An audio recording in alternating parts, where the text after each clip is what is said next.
என்ன செய்துட்டோம், வாசல் கூட்டிட்டோம் பார்த்துருங்க. வாசலெல்லாம் கூட்டி விட்டாச்சு. அப்புறம் என்ன போ நாய்க்குட்டியை பாருங்கள், காலையிலே ஊரில் கிடக்கிற நாய் எல்லாம் எல்லா நாயும் இங்கே தான் வேலை பார்த்துருங்க. இப்போ என்னென்னா, நேற்றுக்கு சக்கரவள்ளி கிழங்கு வாங்கிட்டு வந்தேன். இங்கே வந்து என்ன செய்வாங்க, இட்லி பாத்திரத்தில் வச்சு வைப்பாங்க. நம்ம ஊரில் என்ன செய்வாங்கன்னா, தண்ணியில் கொதிக்க வச்சு லைட்டாக மட்டும் உப்பு போடுவாங்க. போட்டுட்டேங்க, உப்பு போட்டு கொதிக்க வச்சுருக்கேன் பாருங்கள். கொஞ்ச நேரத்தில் இதை கொதிச்சிடும். இப்படி தாங்க கிழங்கு வேக. இப்போ உங்கள் ஊரில் எப்படி கிழங்கு வேக வைப்பீங்க கொஞ்சம் சொல்லுவீங்களா இல்லையா? சொல்லுங்கள் மக்களே. சரிங்களா? அப்புறம் இந்த சாப்பாடுக்கு தண்ணி அடுப்பில் வச்சுட்டோன்னா சாப்பாடு ஆரம்பிக்கலாம். சரிங்களா? உங்களுக்கு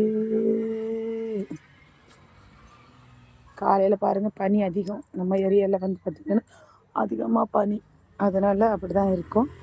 பார்த்திங்கன்னா நம்ம கரிசலாங்கண்ணி பொரிக்கலாம். ஏன்னா எண்ணெய் காய வைக்கிறதுக்கு அன்னைக்கு இருந்தது.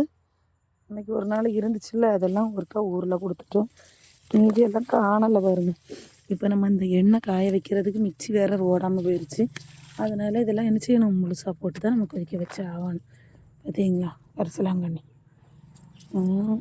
மேலே பிக்கும் பார்த்துருங்க. கரும்பு காட்டுக்குள்ளே போனாலே மேலெல்லாம் பிக்கும். இப்போ இடையில தான் மருந்து அடித்தாங்க, பின்ன மருந்து அடித்து நாளாயிருச்சு. அதனால ஒன்றும் இல்லை. இப்போ நமக்கு நல்லா இதாக நிற்குது. ப்ளஸ்ஸான இது தான். இங்கே யாருமே நல்ல இடத்துல இந்த கோழியை தான் கொத்தவும் இல்லாமல் அந்த இடத்துல நல்லா இருக்கும் பார்த்துருங்க. அதே போல் இதை கடைஞ்சும் சாப்பிடுவாங்க. கரிசலாங்கண்ணியை பொறுத்த அளவில் இதில் நம்ம உடம்புல இருக்க அணுக்கள் அதிகரிக்கக்கூடிய தன்மை இதில் வந்து அதிகமாக இருக்குது. சரிங்களா? ஓகேவா ஃப்ரெண்ட்ஸ்? ராஜா பாய் சொல்லு. அவ்வளோதாங்க. காலையில் வேலைகள் நம்ம தொடங்கியாச்சு. ஏன்னா லைவ் போட முடியாதனால தான் நம்ம இப்படி போடுறோம்.